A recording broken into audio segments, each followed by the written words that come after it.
आज की नाही पुरणपोळ्यांचा बेत ठरला होता, कारण की नणंदबाई आलेली होती ना. नणंदबाईला फारच आवडत्या पुरणपोळ्या, त्याच्यामुळं पुरणपोळ्याच करायचा बेत ठरला होता. आणि काय बबडीची आतू आलेली होती, त्याच्यामुळं बबडी काय माझ्याजवळ नव्हतीच आज दिवसभर. सारखी आतूकडंच होती ना. आतूचा फारच लळा आहे तिला पण आणि आतूला पण.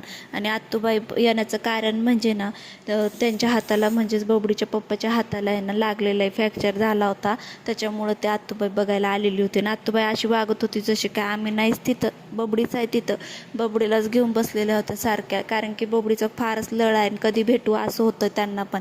आणि बबडीला पण फारच आवडते आतूबाई. आतूबाईला काही सोडायला तयारच नव्हती, सारखी त्यांना चिटकून बसलेली होती आणि पोरांमध्येच खेळत होती. पोरं इतके मजेदार खेळत होते ना, की जसं काय आपलंच बालपण आठवत होतं मला. आपण कसं मामाच्या गावाला गेलं की खेळत बसायचो, सारखं मजा मस्ती करायचो, तेच चालू होतंय पोरांचं पण. आणि बबडी पण त्यांच्यामध्ये इतकी मिसळून गेली होती ना, सारखं खेळावं वाटत होतं तिला पण त्याच्यात.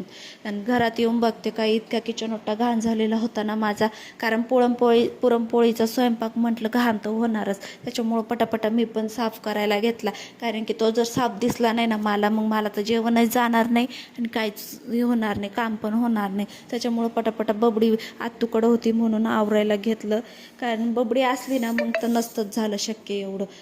आतूला म्हटलं आता आमच्याकडंच कायमचं राहून जावं म्हटलं बबडीला सांभाळायला. पण आतू लगेच जायला निघाल्या. आतू जायला निघाल्या म्हणून बबडी फारच रडायला लागली होती.